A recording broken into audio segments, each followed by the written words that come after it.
Good morning, welcome to a morning review on Monday the 26th of January. This is Kim Watson speaking for Easy Trader.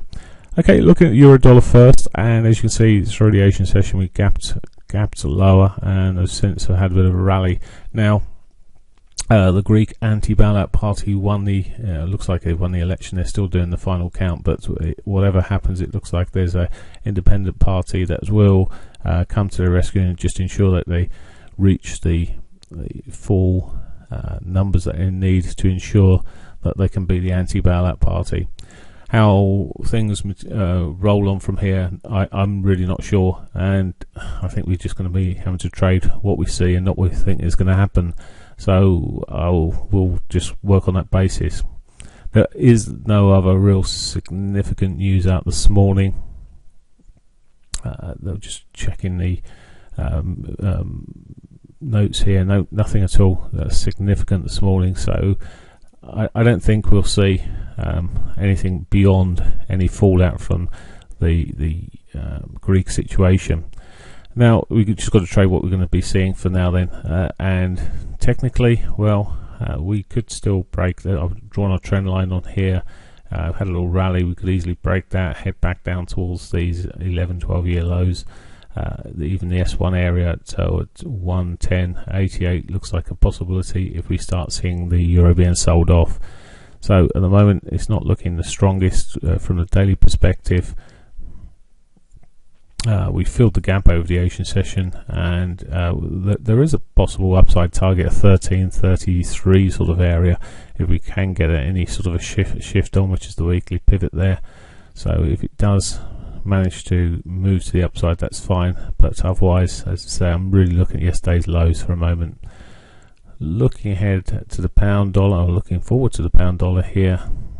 Now we're still struggling really with the pound dollar. I mean, it's sold off along with the euro on Thursday, Friday. It really continued its sell-off, but in a much more choppy situation, and we're back into this chop. We've gone from one chop, then we've sort of settled down just to a lower position chop.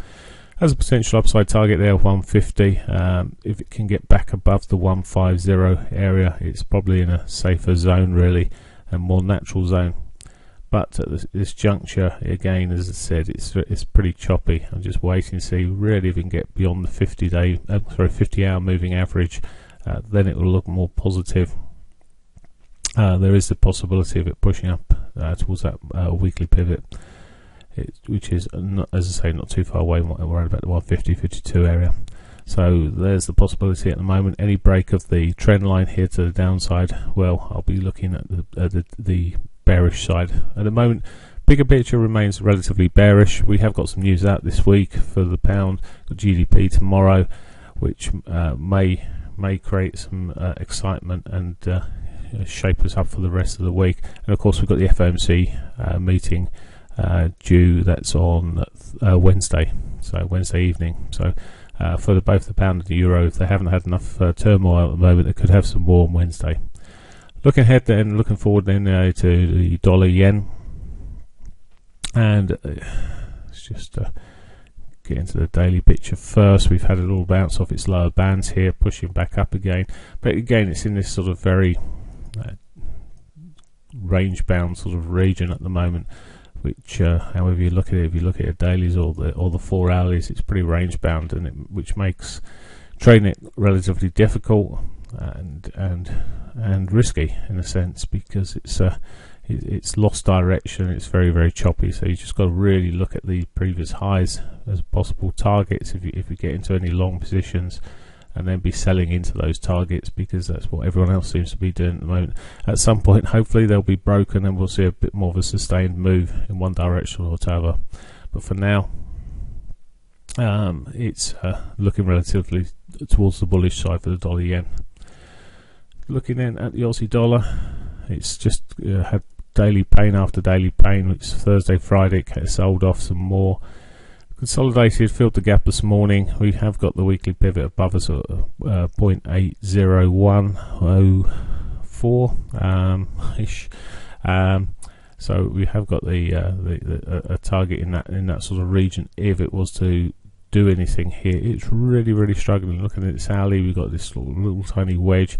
Whilst to break the upside, we do have the daily pivot above us at 0.79, which would be a reasonable target, although as ever we've got to counter the moving averages if it gets there. But to the downside, a break of this little trend line from the lows here, could see us coming down towards the S1 as a target at 0.78.